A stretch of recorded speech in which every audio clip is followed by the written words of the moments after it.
మా సాక్ష్యం ఏందనంటే 2003లో 4వ నెలలో నేను భయంకరంగా చిన్నప్పటి నుండి తాగుబోతుని. చిన్నప్పటి నుండి కళ్ళు కానీ అప్పట్లో కళ్ళు ఉండేది బాగా, కళ్ళు సారాయి ఉండేది.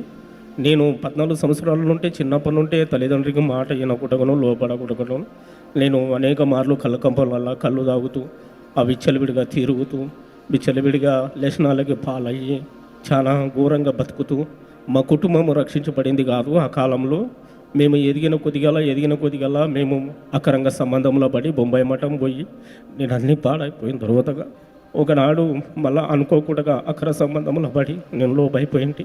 నేను పీజీ కాలేజీ దగ్గర ఒక వ్యక్తి నన్ను ఎక్కడెక్కడో కుటుంబం పట్టించుకోకుండా పిల్లల్ని పార్గా నిడిచిపెట్టి తిరిగే టైంలో ఒక వ్యక్తి నన్ను తీసుకుపోయి పీజీ కాలేజీలో నాకు చూపిస్తే, అయ్యగారు ఉండి వ్యభిచారంలో ఎవరున్నారో వాళ్ళ కళ్ళకి నూనె అంటించుకోమని నాకు ప్రార్థనలో ఇట్లా చెప్పినప్పుడు, కళ్ళకు నూనె అంటించుకున్నప్పుడు అందులోకెళ్ళి విడుదల పడి నేను ఫ్యామిలీతో జీవించడానికి రూపు చూపించిండు దేవుడు. ఆ రీతిగా నేను అందులోకెళ్ళి విడుదల పూర్తిగా పొంది మళ్ళీ ఒకటి 2013లో ఏమైందనంటే నా బిడ్డకి క్యాన్సర్ వచ్చింది.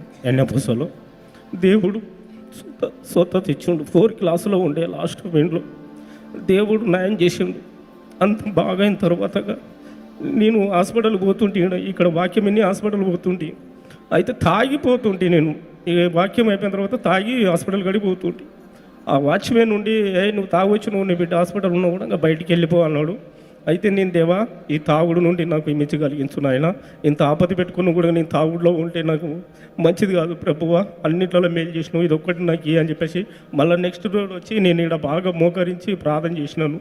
దేవుడు అప్పుడు తప్పండి నా జీవితం నుండి తాగుడు వ్యసనాలు అన్నిటినీ తీసివేసి నన్ను సురసత్తదిగా పెట్టిండు. దేవుడు దేవునికి కృతజ్ఞత స్తుతులు స్తోత్రాలు.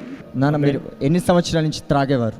నేను చిన్నప్పటి నుండి 10-14 సంవత్సరాల నుండి తాగుతుంది. అప్పుడు ఈ కోటర్లు లేవు, అప్పుడు ఓన్లీ. ఇప్పుడు మీ వయసు ఎంత? ఇప్పుడు 22 ఉంది, 24 ఉంది ఇప్పుడు నాకు. మొన్ననే విడుదలైన అన్నిట్లకి ఇప్పుడు పూర్తిగా మానేస్తారా?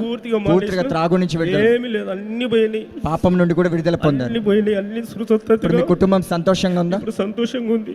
ఈ అంత కేవలం ప్రేమయ్యా ఈ యూట్యూబ్ ద్వారా పీజీ కాలేజీ నుండి నేను మారు మనసు పొందినాను. వీళ్ళకి కృతజ్ఞత స్తుతులు స్తోత్రాలు. సాక్ష్యాన్ని బట్టి ఒకసారి అందరం గట్టిగా చప్పట్లు కొడదామా?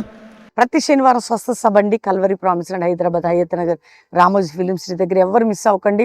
శనివారం వచ్చి పాలు పొంది ఉండి ఆదివారం 3 ఆరాధనలు అటెండ్ అయ్యి వెళ్ళొచ్చు. ఆదివారం కూడా 7 నుంచి 9, 10:30 నుంచి 1 గంట, సాయంత్రం 5 నుంచి 8:30 3 ఆరాధనలు కల్వరి ప్రామిస్ ల్యాండ్లో ప్రతి సాటర్డే స్వస్థ